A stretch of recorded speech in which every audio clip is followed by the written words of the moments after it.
In this video, I will show you how to remove password from Windows 11. So let's jump straight into it. Now to do this, as you can see, we're currently here on my Windows 11 desktop. First, what you want to do is come down to the toolbar at the bottom, click onto the Windows Start icon, and then go into your settings. If you don't see the settings icon, just come up to the search box at the top and type settings, and then click on settings underneath best match. From here, what you need to do is come across this menu on the left hand side and click onto accounts. What you want to do on this page is scroll down until you see the account settings section and then click onto sign in options. On the next screen, what you want to do is come and locate the password option and give that a click. Then what you want to do is click the change button. Now at this point, what you need to do is enter your current password into the first box here, and once you've done that, just come down and click next at the bottom. At this point, it's going to ask you to enter a new password, but to remove your password, all you need to do is leave these password boxes blank. So you can put a hint if you want down here,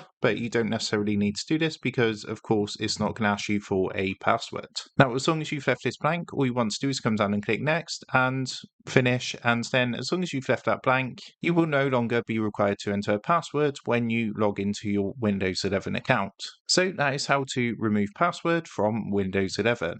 With that being said, I hope this quick tutorial did help you out today, and if this did help you out, I would really appreciate it if you was to consider dropping down below the video, leaving a like, and also subscribing to the channel. With that being said, I just want to take a minute to thank you guys for watching this quick tutorial, and I will see you in the next video.